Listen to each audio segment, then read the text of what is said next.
나는 세네카가 돌아오기를 아주 열망하였는데 이는 그가 아이들의 여러가지 공예전람회에 가는 도중에 사람들로 채워진 수레에서 이야기가 멈췄기 때문이며 또한 내가 몹시 열정적으로 듣고 싶었던 그의 이야기의 나머지 부분이었기 때문이다. 조용한 노크 소리와 함께 문이 열리며 광택 있는 수염을 기른 친구가 걸어 들어왔다. 소디씨, 만나서 반갑습니다. 나는 항상 당신을 환영하고 있지만 어젯밤보다 더 기다린 때는 결코 없었습니다. 당신의 메시지를 기록할 완전한 준비가 되어 있습니다. 젊은이 기록하시오. 라고 그는 말하면서 이야기를 시작하였다. 다윗은 찬송 부르는 데서 지휘를 하였다. 그 수레는 천천히 움직였다. 우리가 길을 다 왔을 때 다윗이 그의 수레 모는 천사에게 여러분들은 아이들의 공예 전람회 장소를 지나서 드라이브를 해도 좋다. 그리고 너무 늦게 도착한 우리의 형제들이 우리 주님께서 그분의 왕국의 소자들을 위하여 준비하신 것을 보게 하라고 하였다. 그래서 오른쪽으로 돌아서 그는 빠르지 않게 수레를 몰아서 인도하였는데 이는 우리가 길에서 말할 것들이 많기 때문이었다. 그 길은 넓고 아름다웠다. 우리는 물을 분출하는 많은 샘들과 생명나무들의 숲을 보았다. 이것들은 이 성 또는 신성한 낙원에 내리쬐는 장렬하는 태양이 없기 때문에 그늘을 드리우기 위해서 있는 것이 아니었다. 도중에 나는 내 옆에 앉아있는 바울에게 말했다. 당신과 여기 있는 것이 매우 좋습니다. 그것은 참으로 너무 선하여 사실일 수가 없는 것 같습니다. 우리가 미래에 관한 우리의 상상의 화판 위에 빛나게 만들어진 세상에 있었던 동안의 공상이 여러 가지 아름다운 그림을 색칠하였으나 그러나 지금껏 사실과 동등하게 된 것은 아무것도 없었습니다. 아니야. 사람이 육체에 있는 동안에 그 영광을 상상하는 것은 불가능한 일이지. 주님께서 내가 아직 세상에 있었을 때 한 번은 나를 낙원으로 데리고 가셔서 꼭 한 번 비침을 주셨는데 그 영광은 묘사할 수 있는 내 재능을 넘어선 것이었다. 내가 바울에게 대답하였다. 세상에 있는 거룩한 말씀에 당신이 그것에 관하여 남겨놓은 간단한 설명이 있기 때문에 그 일이 일어난 것을 저는 가끔 기이 여겼습니다. 고린도후서 12장 2절. 바울이 대답했다. 이고니아의 루스드라에서 있었을 때 나는 돌에 맞아서 죽은 줄 알고 성 밖에 던져졌으나 그러나 하나님께서 나를 일으키셨는데 나는 형제들과 함께 그 성으로 다시 들어갔다. 사도행전 14장 9절. 그러나 그날 밤에 주님의 말씀으로 들떠서 잠을 이룰 수가 없었다. 나는 일어나서 홀로 기도하려고 성에서 나갔다. 나는 사화산인 옛 카라도후의 비탈길에 올라갔다. 나는 크게 도움을 받고 있는 것 같았는데 이는 한 천사가 항상 나의 손을 잡아 도와주고 있기 때문이었다. 그때 좀 먼 그 산의 위쪽으로 하나님이 손수 끄는 빛나는 수레 하나가 내 쪽에 나타났다. 나는 하나님의 임재와 영광으로 너무 황홀경에 빠졌고 그 훌륭한 수레와 운전자로 인하여 두려움에 사로잡히고 압도되었기 때문에 나는 내가 죽었는지 또는 황홀경에 있었는지 거의 말할 수 없었다. 그러나 나는 곧 그 수레 안에 녹채가 되어 누워있던 나 자신과 옛 산 위에 멀리 올라가고 있는 것을 발견하였다. 우리는 하늘의 기둥들 위에서 일어났다. 나는 곧 낙원의 평야에 있는 셋째 하늘에서 들려오는 음악 소리를 들었다. 그들은 몇 곡의 새로운 노래들을 불렀다. 나는 반복할 힘이 없었다. 나는 아주 잠시 동안 눈을 뜨고 수정강을 흘끗 보았으며 그 강의 양쪽 뚝에 있는 나무들의 신비를 공표하는 큰 소리를 들었다. 내가 후에 수레 운전자들에 의해서 들은 바와 같이 그것은 모세가 큰 유대인 무리에게 행한 설교의 끝맺는 말씀이었는데 그 말씀들은 그들이 율법 아래서 보다 하위의 체험을 조건으로 하고 있는 동안 알 수 없었던 것들에 빛을 주었다. 땅에서 하던 것처럼 이곳에서 우리가 설교하고 있다는 것을 너희들이 이미 알고 있다. 이 말은 무슨 말이냐면 사도 바울이 올라가서 생명강이 있는데 수풀에서 사람들이 있는데 누가 설교하는 것을 힐끗 봤어. 이렇게 눈을 힘이 없어서 이렇게 누가 설교하고 있어서 생명강가에서 나무들이 있는 데서 그런데 천사가 말하기를 저 설교하고 있는 사람이 모세입니다. 그러니까 땅에서와 똑같이 하늘에서도 저렇게 설교를 하는구나 사람들한테. 그걸 사도 바울이 이렇게 본 거야. 몸이 너무 녹초가 돼가지고 이게 이렇게 눈을 똑바로 뜰 수도 보고, 눈을 희미하게 뜨고, 이렇게 생명강도 보고, 이렇게 녹초가 된 몸으로. 그 상황이야. 그렇게 보고 온 거야. 잠깐 수도해봐. 오직 한순간 머무른 후에 수레는 지구를 향하여 음속으로 달려갔다. 그것만 슬쩍 보고 왔어. 낙원. 그것도 보자 이게 아니라 낙원을 보고 왔어. 모세가 설교하고 있는 장면을. 그것도 눈도 똑바로 뜨고도 아니라 녹초가 돼갖고 눈은 거슴츠레하게 이렇게 보고 온 거야. 한순간 잠시 머무른 후에 왔대잖아. 음속으로 지구를 향하여 달려왔다. 잠시 후에 상기슬에 자리하고 있는 루스드라의 옛 도읍이 그릇 도로들과 돔들이 그들을 비추고 있는 보름달 빛 아래서 그것들의 가장 아름다운 모습으로 빛났다. 운전자가 기쁘게 그의 손을 흔들며 작별 인사를 할 때에 나는 수레에서 걸어 나왔다. 그리고 눈 깜빡할 사이에 수레는 가버렸다. 카라도후 꼭대기에서 거의 날이 밝을 때까지 하나님께 기도와 찬양을 계속하였다. 나는 정말로 내가 육체에 있었을 때 당분간 육체로부터 놓였었는지 또는 육체를 가지고 영광에 들려갔었는지 결코 말할 수 없었다. 그 후에 언제나 나는 다시 가서 영원히 남아있기를, 즉 떠나서 그리스도와 함께 있기를 동경하였다. 그 설교의 말씀과 음악의 곡전은 언제나 잊을 수 없었는데, 그러나 하나님께서 나에게 다가오도록 많은 고통을 허락하신 동안 원기의 요소가 내 생명 안에 있었다. 근데 여기서 바울이 3층에 올라갔다는 거는 천국의 변두리를 지나서 어디를 갔다는 얘기가 아니라, 이 세상은 3등분해서 우리 자연세계에 있는 지구가 속해 있는 이 많은 우주를 1층천이라고 한다면, 영계의 방대한 분량의 그 영계는 2층천이라고 말하고, 그 다음에 하나님이 계시는 그것을 3층천이라고 3등분해서 얘기하는 거니까, 느헤미야에서 보면 하늘과 하늘들의 하늘 이렇게 표현돼 있어. 그러니까 이 지구촌은 하늘과, 지금 녹음해요? 예, 하늘과 이 영계에는 하늘들의 그 위에 하늘을 하나님이 계시는 곳이라고 그러니까 말하고 있어. 느헤미야서에 그렇게 돼 있지. 신들 중에 신. 아, 이게 이제 그러니까- 중간 하늘이 신들의 하늘이야. 그러니까 여기서 말하는 신들은 영물들이야. 영물들. 그런데 하나님은 자기의 후대를 이어가게 하기 위하여 사람을 만들었어. 사람을 만들었다는 것은 영물 플러스 육체가 있는 사람을 얘기하는 거지, 영물만 얘기하는 건 아니야. 영물은 반쪽이야. 그래서 영물들은 항상 뭐라 그럴까, 육체를 그리워해. 영들은 육체가 없어.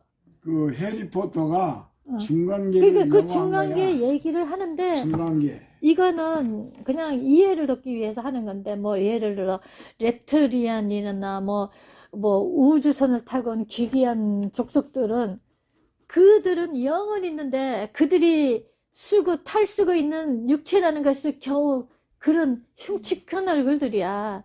우리의 이 아름다운 이 모습은 하나님의 모습이야. 아멘. 지금 우리 사람의 모습은 두 발로 직립하고 얼굴과 오장육부와 손과 발이 있는 이 균형 잡힌 머리가 휘날리고 이렇게 아름다운 이 모습이 하나님의 모습이고, 이게 사람이야. 근데 사람과 같은 존재가 없는 거지. 전부 다 영물들이라 그들은 육체를 쓰고 싶어 하는 것이 아주 그 회개한 것인데, 뭐 사실이라고 내가 말하고 싶지는 않고 말할 수도 있지만, 가끔 보면 우주 뭐 선에서 납치돼서 자기 DNA를 뽑혔다는 등 뭐 어쨌다는 거는, 그들은 이 육체가 어떻게 조성됐는지 알고 싶은 거야. 이건 만들고 싶은 거야. 그런데 이건 못 만들게 돼 있어. 이 하나님의 형상 이거는. 그런데 봐봐요. 이 지구촌에서 이 양쪽 자석과 똑같은 것이 있는데, 주님의 것으로 속성돼서 판결이 되면 사람의 모습으로 되어져서 점점 하나님의 형상으로 가는 거고, 반대는 뭐겠어? 루시퍼. 짐승이지. 왜냐하면 이 세상 자체가, 이 우리 사람도 짐승과 똑같잖아. 피와 골격과 뼈와, 그리고 생성되는 과정이 비슷해. 그 암컷의 뱃속에서 똑같은 정자와 난자로 인해서 생성되는 기간이 틀릴 뿐이고 맨 처음에 생성될 때는 다 그 뭐야 올챙이 뭐 그 뭐야 다 그 모양으로 똑같이 돼가지고 나중에 점점 크면서 개, 토끼, 돼지 이렇게 다 달라지는데 사람도 맨 처음에 똑같은 모양으로 돼. 그러다가 나중에 결론적으로 보면은 280일이 채워지면 사람은 나의 사람 모습으로 나오고 개는 개 모습. 맨 처음엔 비슷하다고. 다 동물성에서 시작해가지고 여기서 하나님의 유전인자를 받아서 중생하는 자들은 하나님의 형상으로 결국 그것을 깨어나는 거야. 하나님의 형상으로 깨어나고 그것이 안 된 자는 동물들의 하나일 뿐이야. 그래서 그 인간들이 자라면서 하나님의 말씀을 계속 먹고 자란 애들은 그 속에 하나님의 형상이 이렇게 존재를 하게 된다 이 말이야.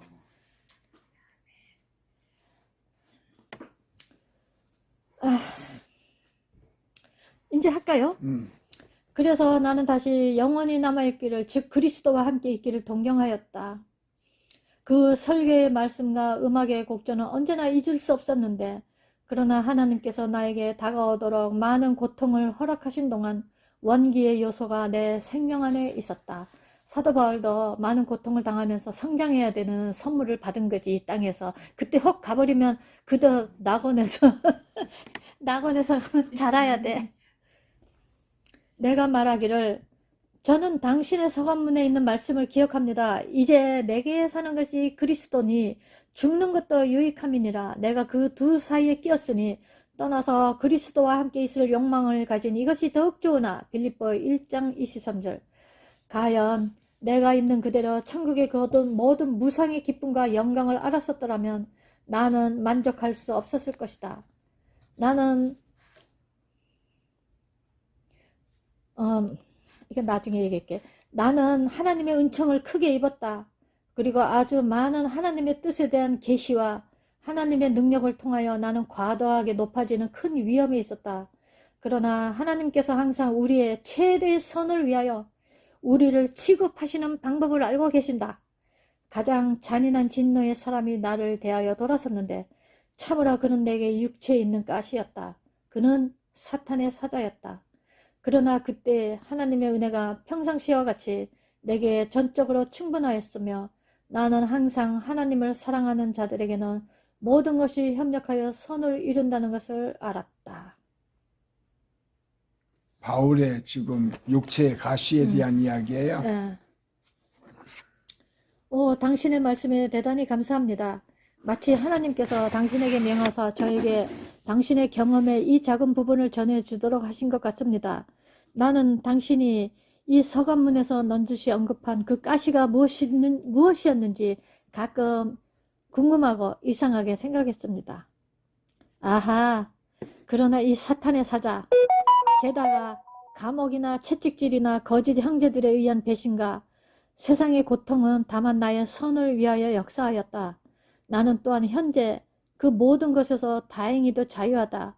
그 차이가 너무 크기 때문에 그것은 나에게 이 왕국의 행운에 대한 영원한 감상을 주고 있다 라고 바울이 말했다.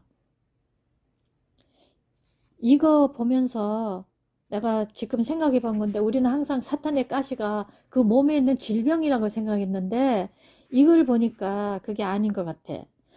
가장 잔인한 진노의 사람이 나를 대하여 돌아섰는데 그러니까 항상 어떤 사람은 가룟 유다 같이 그를 괴롭히고 그 사람이 떠나가면 또 다른 사람이 와서 괴롭히고 하는 그런 사탄의 사자 가시였다는 것을 말하는 것 같아. 뭐 안질이나 간질이나 이런 질병이 아니고 그를 괴롭히는, 왜 괴롭히냐면 하나님이 내 주위에 있는 사람들은 다 사랑하라 그랬는데 도저히 사랑할 수가 없는 존재는 가시 아니에요? 가시 같은 사람이잖아. 그러니까 어쩌면 질병이 아니고 그 주위에 있는 항상 바뀌어지는 사단의 사자들이었을 수도 있네요. 예수님은 항상 가시를 3년 6개월 가룟 유다 있었잖아. 그러니까 그런 돕는 척 하면서 와가지고 오도하게 하고 미움을 발동시키고 팔을 가르고 폐를 가르고 이간질하고. 이간질하고 그러는 자들이 항상 끊임없이 있었던 거지. 그러니까 자기가 야단치고 쫓아내지 못하고 하나님 저 사람 좀 치워주세요. 그렇게 기도했을 때 내 은혜가 내게 족하다.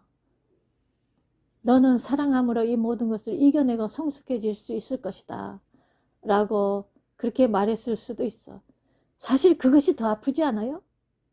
몸의 질병보다 가지도 않고 내 옆에서 내 편인 것 같고 나를 도와주는 것 같으면서 깐죽거려가지고 결국은 하나님의 뜻을 이간질시켜서 내가 다른 걸로 선택할 수 있도록 오도하고 길을 다른 데로 삐딱하게 가게 하는, 그리고 끊임없이 사랑하지 못하게 부글부글부글하게 하는, 그게 사탄의 가시일 거야. 사탄의 진노의 사람이라고 됐잖아.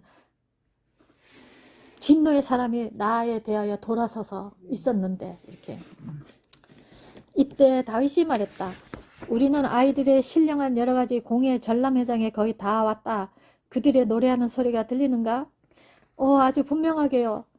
그런데도 이 장소는 아직 보이지 않았다. 길에는 어린아이들과 천사들과 신실한 어머니들과 또는 그들을 보호하고 있는 자들과 함께하는 일행으로 붐볐다.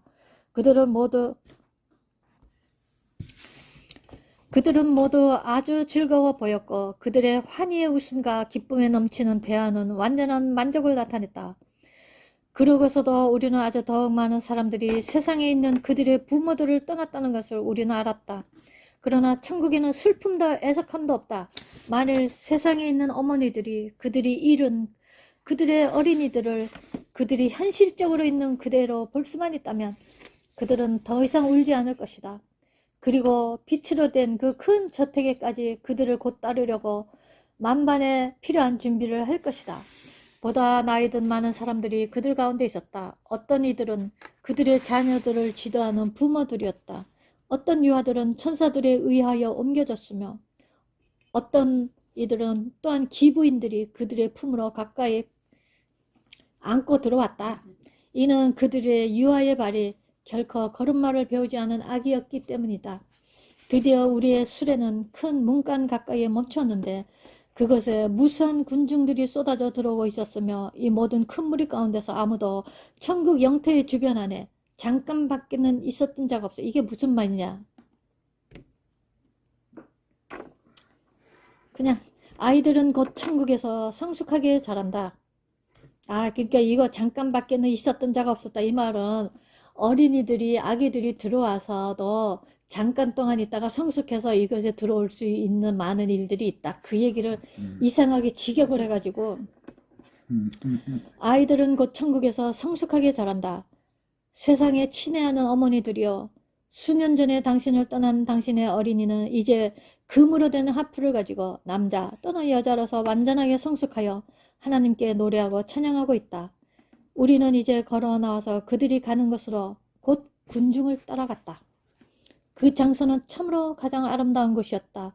그 장식품들은 형용할 수가 없었는데 이는 저마다 아이들에게 관심을 가지기 위하여 향년에 잘 어울리는 천국의 꽃들과 예술적인 아름다움으로 만든 화환과 시들지 않는 특성을 가진 여러 종류의 꽃이 만발한 관목을 가져온 것으로 보이기 때문이었다.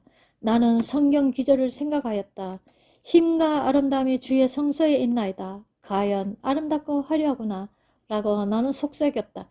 이 말은 무슨 말이냐 하면은 유치원에 가면 장식을 많이 해놨잖아요. 그같이 어린이들이 좋아하는 막 굉장히 많은 화려한 것들도 해놓고 뭐 시들지 않는 한 뭐 이런 거인데 꽃, 세상적으로 말하자면 꽃꽂이, 꽃 화분, 꽃들, 감목 이런 것들 또 막 꽃으로도 많이 해놓고 유치원 같이 어린이들이 좋아할 수 있는 많은 장식품들로 화려하게 해놨다 이거예요. 어린이들 그 대강당이라고.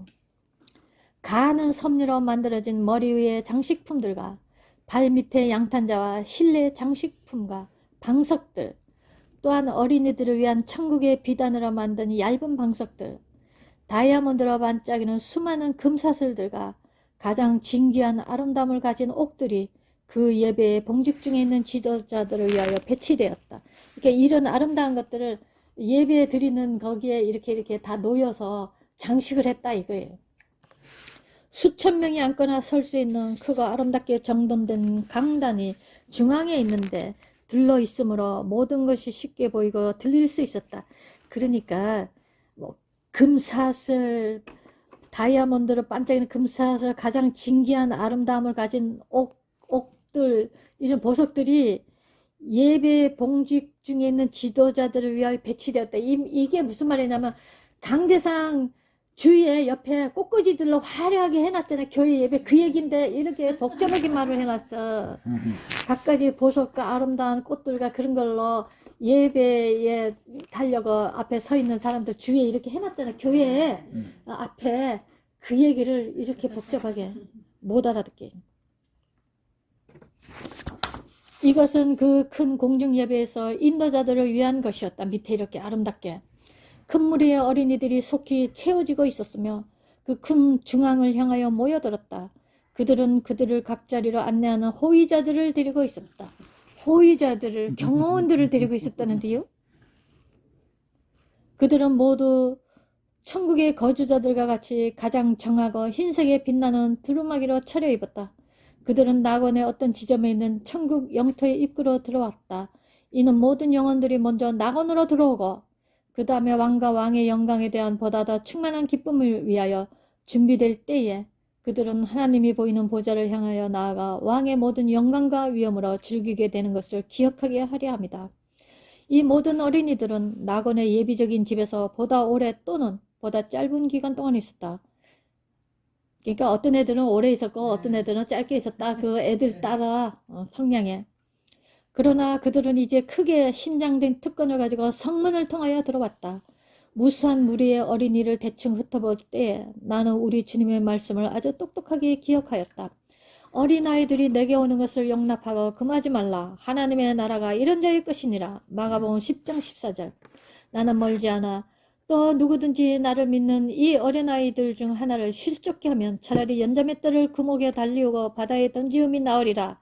마가복음 9장 42절 하신 그 경고가 더 이상 필요치 않다고 생각했다. 더 이상 세상에 있었던 많은 일들 때문에 신변에 수갑이 채워지는 경험들은 없을 것이다. 더 이상의 작은 상심과 오염이 없을 것이다. 더 이상 거짓되이 비난받게 되는 것과 화나게 하는 연상의 사람들에 의하여 책망받게 되는 일도 없을 것이라고 생각했다. 하나님 감사합니다. 그러니까 어른들에게 야단맞는 애들은 없다고. 나는 이 놀라운 모임을 대충 흩어보면서 모든 어린이가 그 자신의 내력을 가지고 있다고 생각하였다. 나는 우리가 세상에서 자주 노래 불렀던 어린 마리아와 그녀의 슬픈 이야기를 생각했다. 이거 읽을까 말까? 어린 마리아 슬픈 이야기. 읽어? 이게 우리나라 정서에 맞아? 뭔 말이야? 밀가루 때문에 매 맞아서 죽는 어린이. 읽어요?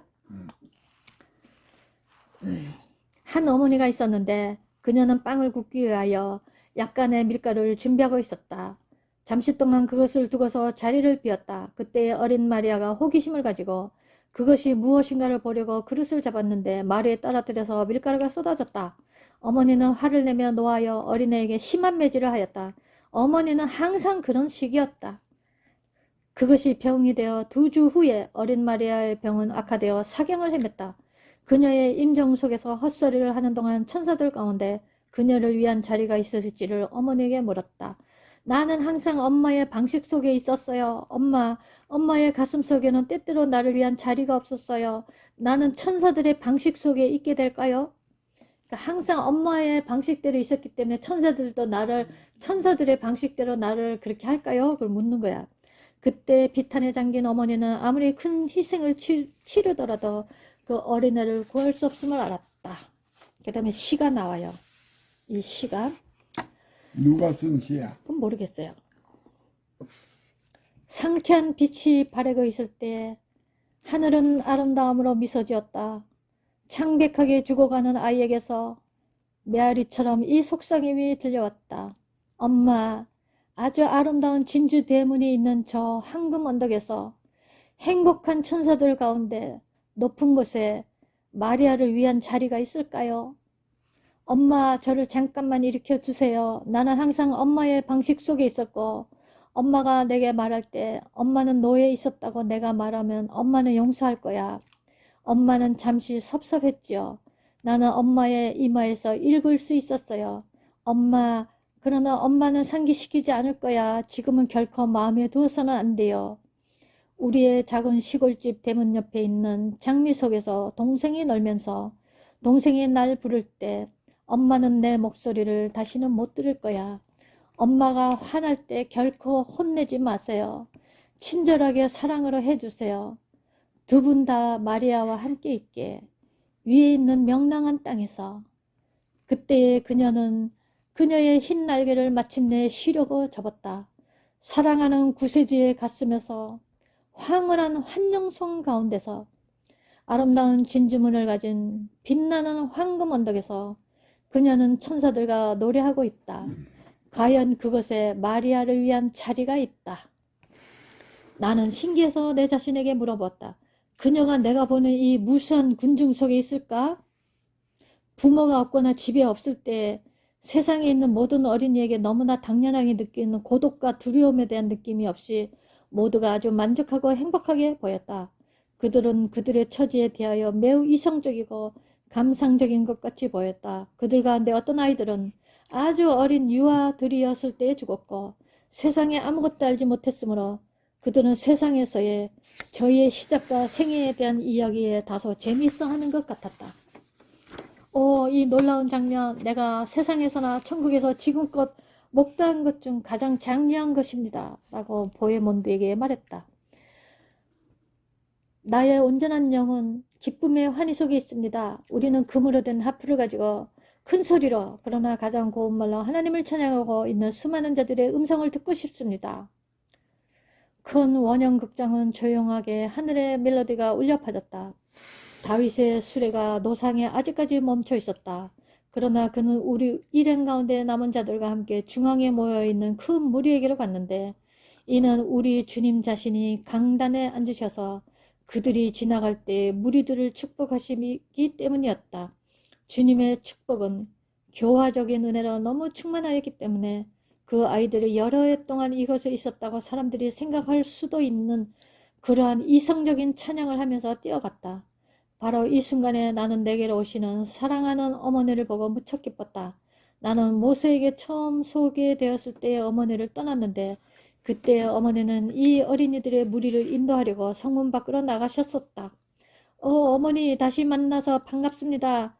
우리가 모세와 말하고 있었을 때 저를 떠나신 후 어머니께서 바로 성문 밖에서 노래를 부르고 있던 아이들을 보호하기 위하여 가셨으니 줄곧 이 아이들과 함께 계셨었나요? 하고 내가 말했다. 그렇단다. 그들은 지금 하나님을 찬양하고 있는 이 큰 중앙 광장이 있는데 처음으로 그들은 구세주의 얼굴을 우러러 뵙고 주님의 은혜로운 환영을 받고 있단다. 나는 어머니와 같이 있는 이 사람이 누구인지 알고 싶습니다. 그녀는 우리 가족들을 닮은 데가 있는 것 같습니다. 나는 어머니 옆에 서 있는 한 아름다운 젊은 여인의 얼굴에서 궁금히 여기는 듯한 웃음을 알아차렸다. 메어리다. 나는 내가 그녀를 아주 어린 유아였을 때 한때 알았었기 때문에 내가 알아볼런지 보고 있었다. 어머니, 이 아이가 생후 3개월 때 우리를 떠난 내 사랑하는 아이인가요? 아, 과연 그 아이는 네 딸이다. 그 애가 낙원에 온 후로 내가 돌봐주었지. 그 순간부터 그녀는 하나님께 대한 깊고 즐거운 찬양과 함께 내 목을 끌어안았다. 천국에는 눈물이 없었기 때문에 우리는 울 수 없었다. 다만 우리의 기쁨은 내가 세상에서 지금까지 맛보지 못했던 귀중한 것이었다. 그래 얘야, 나는 다만 너를 아주 작은 유아로 알았단다. 그러나 너는 지금 여인으로 성장했구나. 내가 죽었을 때 우리 집은 네가 우리 집에 가져다 준 모든 빛과 기쁨을 빼앗기고 삭막해졌기 때문에 많이 울었단다. 네 어머니와 나는 그때 돈독한 기독교인이 아니었다. 그러나 여러 날과 밤 동안 빛으로 된 이성으로 우리를 부르고 있는 애처로운 탄원이 섞인 내 목소리를 들을 수 있었단다. 메어리가 말했다. 메어리는 내 딸의 이름이었다. 저를 낙원으로 데려온 분은 그 천사였습니다. 이는 그가 부모님의 위로와 격려를 위해서 부모님께 말하려고 되돌아갔었기 때문이지요. 그 천사가 후에 제게 그렇게 말했어요. 그건 그렇고 사랑하는 딸아, 40여 년이 지난 후에 성숙하게 자란 너를 다시 한번 보게 되니 정말 기쁘구나. 네가 아주 우아해 보인다. 너는 잘 보살펴진 것이 틀림없어. 잘 보살핌 받았어요. 천국에서는 보살핌이 부족한 영혼은 없습니다. 할머니께서 저의 생활이 낙원에서 시작된 이래서 저의 어머니가 되셨습니다. 그러나 저는 가끔 저의 생모를 찾았지요. 이는 아버지께서 오시기 오래전에 어머니께서 여기 계셨기 때문이지요. 아버지는 아직 어머니를 못 만나셨나요? 이 부인은 일찍 죽었나 봐. 세네카 부인은. 얘야, 하지만 곧 만나게 될 줄 안다. 나는 아주 네 어머니의 안부를 묻고 있었다. 그러나 네 어머니는 낙원의 저 먼 곳에서 최근에 왔으나 이 성의 영광을 위하여 준비되지 않은 한 그룹의 젊은이들을 돕느라고 붙들려 있다는 것을 알았다. 지금 바로는 그들을 떠날 수가 없단다. 그렇습니다. 저는 어머니가 계신 곳을 잘 알고 있으며 가끔 만나러 가곤 해요. 내 시체 옆에 매장된 많은 다른 무덤들 가운데서 우리는 내 작은 무덤을 잃어버렸다. 아이들의 무덤들 있잖아요. 아이들 무덤터에서 이 메어리 시체를 묻은 무덤이 없어졌어. 세상에서 하는 얘기야. 아이들의 매장터 무덤에서 네 무덤을 잊어버렸어. 그러나 우리는 내가 없어지지 않았다는 것을 알고 있었다. 우리가 기대했던 모임은 꿈과 같이 그렇게 보였다. 하지만 이제 그것이 얼마나 실제적인가. 내 어머니는 분명히 우리 가족에 대하여 내가 결코 알지 못했던 것을 말했을 것이다. 그러나 내가 언제 기회 있을 때 모든 것을 말해주겠다. 과연 우리 각자에 대해서 말씀해 주시는 것을 들으면 참 기쁠 겁니다. 근데 가끔 천국에 갔다 온 어린이들을 보면 그러니까 엄마한테 그러잖아.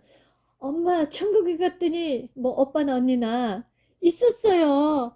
제 언니래요. 아니면 제 오빠래요. 그래서 만나보고 왔어요. 그러니까 엄마가 깜짝 놀랐잖아. 먼저 잃어버렸던 그 아이에 대해서 얘한테 얘기한 적이 없거든. 근데 천국에 갔더니 있더리잖아. 그런데 어머니 제 아이를 제게 데려다 주셔서 정말 기쁩니다.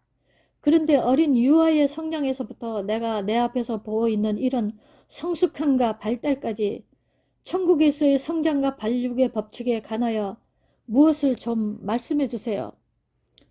좋아. 생명나무들이 인간 영혼의 그 모든 필요한 것에 적합시킨 12종류의 과실을 맺는 것을 너는 이미 알고 있다. 생명나무 과실이 얼마나 중요하냐. 그것을 먹고 자란대잖아. 너희들에게도 많이 준 것 같은데. 이곳에서는 기회의 부족이 없으니 이는 지식과 교육의 수단이 각 영혼의 발육에 따르는 수요에 따라서 이것에 풍부하게 제공되어 있기 때문이다. 그러나 각자의 성장과 발육이 그 자신의 노력에 아주 많이 달려있다. 하늘에는 다만 소수의 게으른 사람들이 있는데 그런데도 생명을 형성하는 기간 동안에 세상에서 발육된 인격의 특성이 시험적인 상태 동안에 변하거나 압도되지 않도록 이곳에서 우리와 함께 계속한다. 그러니까 여기서 성숙할 때 생명나무를 먹고 자라도 그 개인의 특성이 없어지지 않도록 강요하거나 억지로 하거나 이런 일이 없대잖아. 그 특성이 없어지면 안 되니까 개인의 개성. 성질 급한 사람은 성질 급하고 느린 그러니까 사람은 그것을 느리고. 억지로 생명 열매를 먹여가지고 막 이렇게 끌고 가는 일은 없다는 거잖아. 왜냐하면 그의 개성은 이 세상 천지에 하나밖에 없는 거지, 귀중한 거잖아. 그러니까 하나님이 개성을 얼마나 중요하게 여긴다는 것을 우리가 알 수 있지. 개성.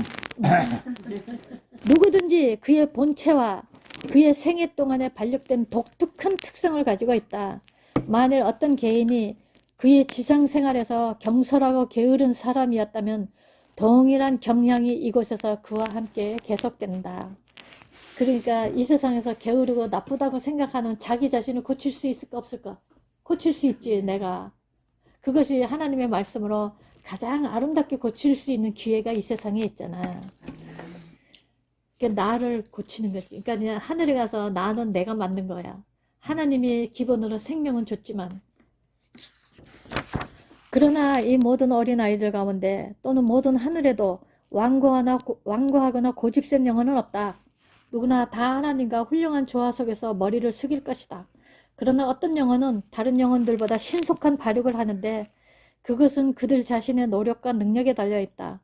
그들이 자신들을 모든 교육수단을 적응시키고 나무의 열매들을 지혜롭게 나누어 먹으면서 그들은 천국의 발육 방침에 따라서 움직인다. 유사한 법칙이 땅에서도 같고 이곳에서도 같은 효과를 나타낸다. 참으로 자연 법칙이 영의 세계까지 미쳤다. 우리 영혼들은 지성적으로 성장 발육하는 것을 결코 멈추지 않으며 영원한 실제들에 대한 그들의 이해를 넓히고 있다. 천국에는 우리의 위대하신 아버지의 충만을 향한 영원한 진보를 허락하는 숭고한 완전함이 있으며 우리 모두는 아버지의 형상으로 있단다. 그러나 세상에서와 같이 천국에서도 그러한데 우리의 많은 의무와 사랑의 노동이 서로를 위해서 있으며 또한 언제나 있을 것이다.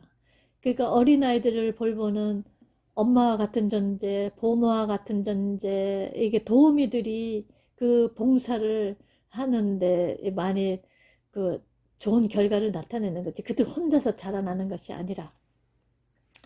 그때 나는 어머니께 말씀드렸다. 잠시 동안 헤어진 사람들은 그들이 세상에서 이별할 때 저희를 알고 있었던 것 같이 서로를 보고 잘 알아보겠군요. 어머니께서 대답하셨다. 오직 하늘나라 상태와 세상의 상태의 사이점은 아주 동일한 것이다. 그러나 어린아이가 갓난아기로 데려와지고 부모는 몇 년 동안 세상에 남겨진 그런 부모의 경우에 있어서 그 부모는 그 아이를 유아로 만나지 않고 오직 내 딸과 같이 성숙하게 되어 만나게 될 것이다. 너는 만날 애기 없냐? 저요 있어요. 나는 많이 있어. 너는? 없어요. 네? 없어요. 둘밖에 없네. 나도 모르지. 그지? 나는 많이 있으니까. 서유선 여사는 많아. 그 다 잃어버린 아들 아. 당신 하나 남고 나머지는 다 그것이지. 아마 심심치 않을 거야. 나는 거의 복중에서 없어졌잖아. 네. 유산에서. 그리고 하나는 태어나자마자 하루만 살고 갔으니까 내가 그 얼굴을 모르지. 오성이하고 오윤이 중간에. 걔는 이름까지 지어놨어.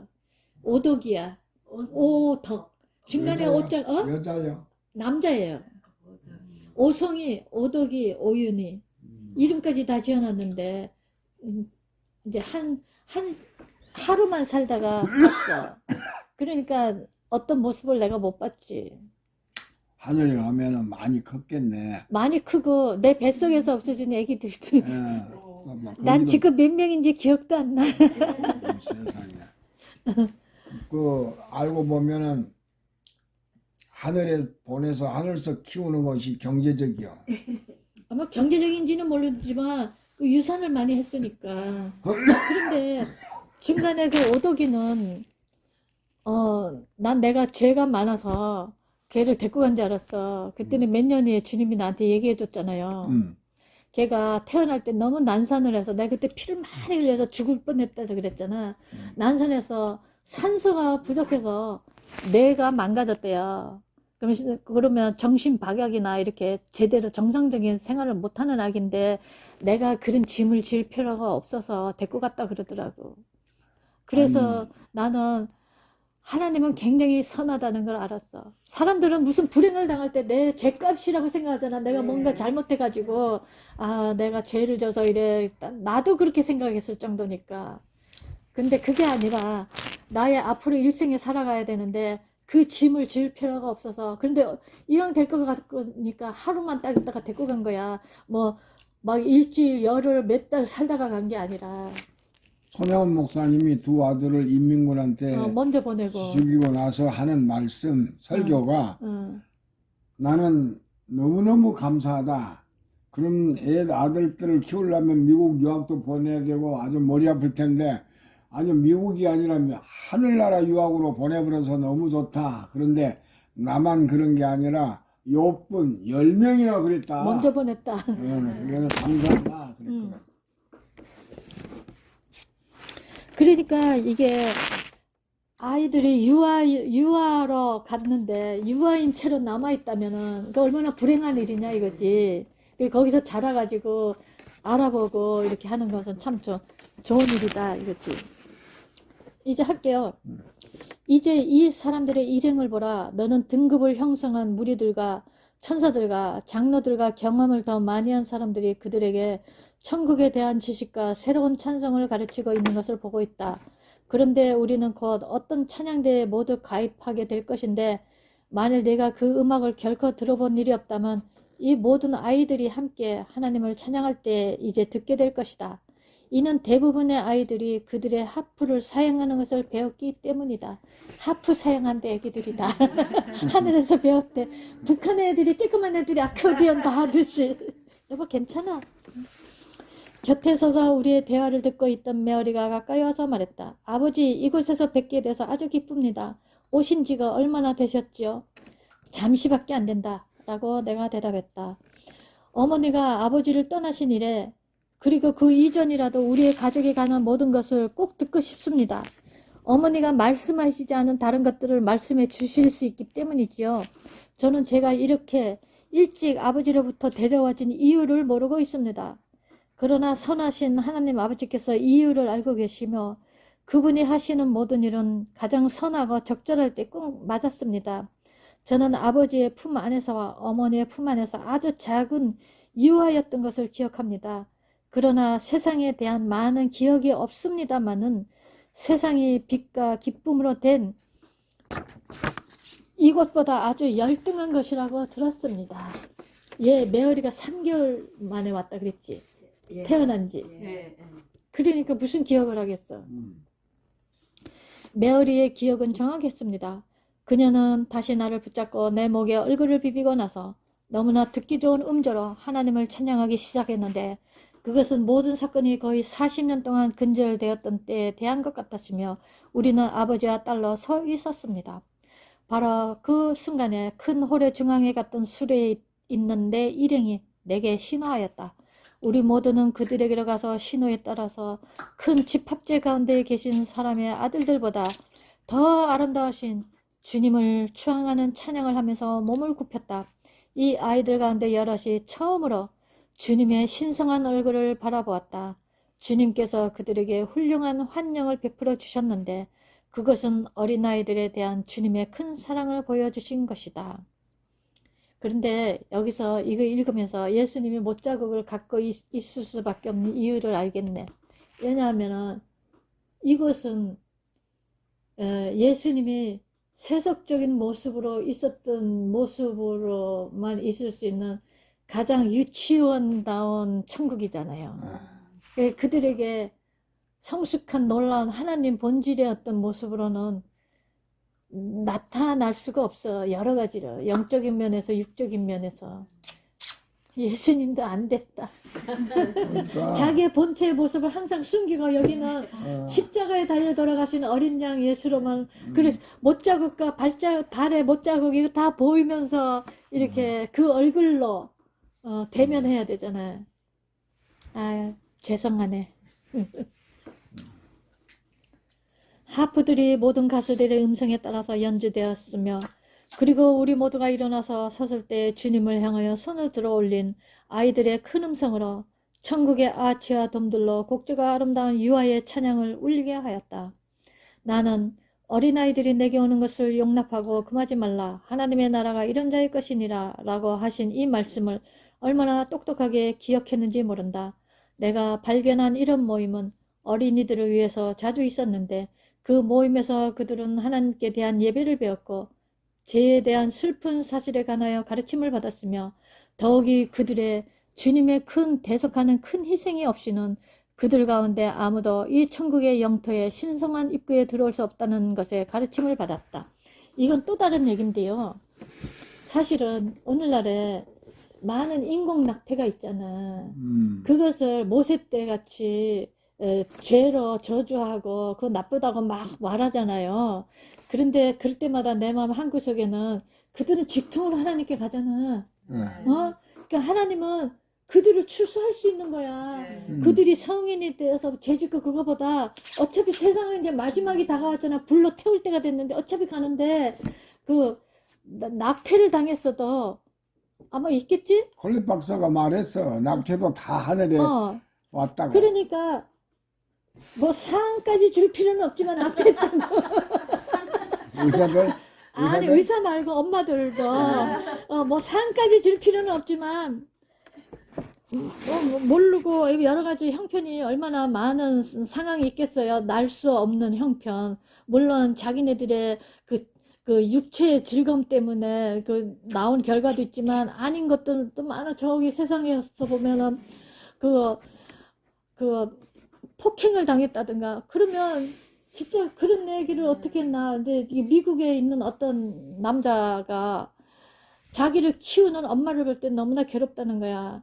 자기가 폭행을 당해서 낳은 아들인데 엄마가 그러면 그 폭행 보험을 보는 거나 똑같으잖아.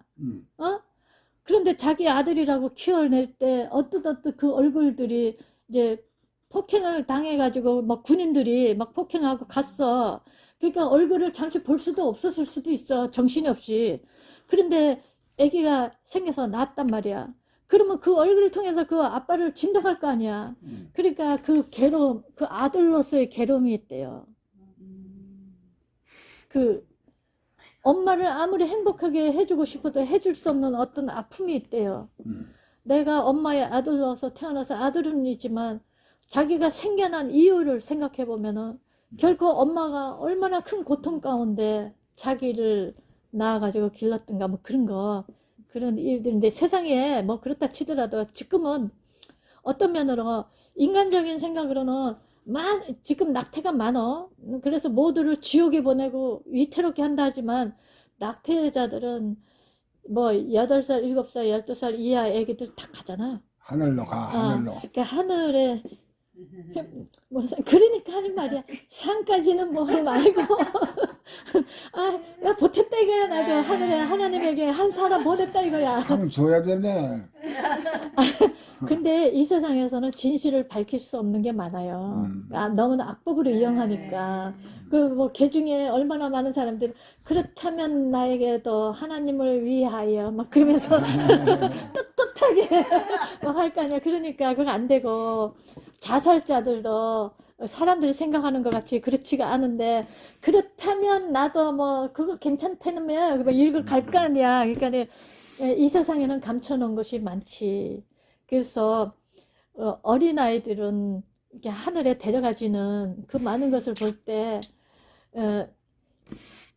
예를 들어 그것을 크게 죄라고 막 어떤 때는 너무 닥달하는 것을 내가 봤어. 유튜브 같은데 지옥에 가서 뭐 무슨 고통 당하고 막 그럴 때마다 이거는 이층천의 계시일 가능성도 많아.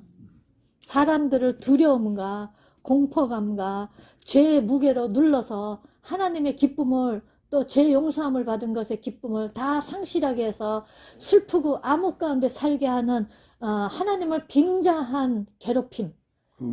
김양재 목사 남편이 산부인과 원장인데 술을 그렇게 먹은 이유가 낙태를 많이 괴로워서. 했으니까. 그 다음에 번개치면 엄청 무서워하고 장로 아들이지만 교회를 못 나가 무서워서 그러다가 죽기 전에 영접하고 이제 모든 재산권을 김양재 그 사모한테 주고 김양재 목사는 목사가 됐고. 어쨌든 사람들이 인간적으로 생각하는 모든 그 원리는 다 하늘적이라고 할 수는 없어. 숨겨진 게 많아. 그렇다고 뭐 다 까발리고 얘기할 수는 없고. 뭐 지금 몇 분이나 했을까? 지금요? 아직 1시간은 안 됐고 볼게요. 49분. 49분? 조금만 더 읽을게요. 그들은 그들을 위한 주님의 고통과 죽음, 그리고 에덴 동산에서의 우리의 첫 조상의 죄와 무서운 타락과 심판이 모든 사람에게 임하여 정죄에 이르게 된 것과 만일 그들의 주님께서 그들을 위하여 고난을 당하지 않으셨다면 지옥의 영원한 밤이 그들의 것이 되었을 것이라는 것을 가르침 받았다. 이게 여기서도 에덴 동산 아담과 하와가 타락하고 죄를 범했다 이렇게밖에 못하잖아. 사실은 그 이상의 많은 이야기들이 그것인데 그것은 여기서 얘기 못하는 모든 게 다 그래 이 세상에서. 나는 십자가에 관한 이야기에 대한 열렬한 관심과 주님께서 그들을 위해서 하신 것에 대한 그들의 깊은 감사를 발견하였다. 주님의 양손과 발에 아직도 남아있는 못자국은 참으로 그들에게 하나의 산 교훈이었다. 마침내 헤어질 때가 왔다. 큰 집합체가 있어서 송년가를 부르기 시작하였다. 모든 사랑의 위대한 창조자이신 하나님을 찬양하라. 이곳 높은 곳에 있는 모든 생물들은 그를 찬양하라. 아래서도 능한 군대들아 그를 찬양하라. 아버지와 아들과 성령을 찬양하라. 하늘에서 송년가의 가사는 그것이 불려지고 있는 장소에 적합하게 변경되었다. 우리가 송년가를 노래하고 있을 때 땅과 하늘이 연합한 것 같았다. 둘 사이의 장막은 아주 얇은 것 같이 보였다. 사실 우리가 모두 하나의 대가족이라는 것과 더욱이 아주 빨리 세상에 구속받은 모든 자들이 영원히 함께 할 것이라는 것을 알았다. 천국의 사랑에 대한 그러한 신성한 말씀으로 우리 주님 자신이 축도해 주셨는데 그것은 거의 주님의 아주 어린 아이들을 축복하시면서 세상에 되돌아오신 것 같이 보였다. 우리는 곧 사방팔방으로 흩어졌으나 그들이 큰 아치길을 통과하고 있을 때 아이들의 기쁨에 넘치는 찬송과 만족에 대한 그런 표현으로 빛나는 얼굴들이 항상 내 주의를 끌었다. 어떤 완전한 만족이 그들의 기쁨을 저렇게 이루어 놓았을까? 그들은 모두 누구나 바랄 수 있는 교제를 하고 있습니다. 여기서 발견되지 않는 교제를 바라는 사람은 아무도 없습니다. 이곳에는 위험도 없고 두려움에 대한 어떤 염려도 없지요. 이 천국의 아주 광활한 영토 내에서 어떤 악이나 악한 소망을 가진 사람도 아무도 없습니다. 그러나 모든 영혼 속에 완전한 확신과 신임이 있습니다. 라고 나는 말했다. 바로 그때의 독특한 아름다움의 봄 분위기로 줄이 진동하는 하프를 가지고 내 가까이 온 다윗과 장렬한 행진을 즐기고 있는 것 같이 보이는 사람도 역시 가까이에서 멈췄다. 내가 다윗에게 무섭다. 세상에 있는 저희들의 옛집으로 되돌아가기를 원하는 향수병에 걸린 아이들이 있습니까? 아무도 없다. 만일 부모들이 그들의 아이들이 들어온 이 영광을 보고 알기만 한다면 그들은 세상에서 그들이 떠난 것에 대하여 그렇게 비통하게 울지 않을 것이다. 라고 다윗이 말했다. 내가 다윗에게 말했다. 저는 지금 막 당신의 아이가 죽었을 때 그 아이에 관하여 하신 말씀을 기억합니다. 그 아이가 병들었을 동안에 당신의 슬픔은 가장 견딜 수 없었던 것이었습니다. 그러나 그 아이가 죽었을 때 당신은 나는 저에게로 가려내와 저는 내게로 돌아오지 아니라 하리라. 사무엘하 12장 23절. 그렇다. 나는 이 영광 중에서 거의 3000년 동안 그와 함께 있었다. 그가 죽은 지 20년 후에 나는 그의 뒤를 따랐는데 그가 성년으로 성장한 것을 보았으며 이와 같이 유사한 장소에서 1000번이나 함께 있었으며 영원한 성의 방침으로 많은 것을 가르침 받았다. 바세바하고 나나. 세네카가 말했다. 이제 당신을 쉬게 해야겠어. 시간이 늦었고 당신도 지쳐 있어. 그러나 당신도 지치지 않았습니까? 하고 내가 물었다. 아니요. 나는 이 이상 지치지 않소. 언제나 피곤을 느끼지 않소. 그러나 내 아버지의 집으로 돌아가기를 바라고 있어. 이 세상에 대한 내 사역이 당신을 통하여 맞춰지는 대로 곧 위에 있는 나의 보화로 힘껏 서둘러서 속히 갈 것이요. 젊은이의 힘을 내시오. 상급이 당신을 기다리고 있어요. 그는 그렇게 말하고 내게 밤인사를 하고는 내 앞에서 사라졌다.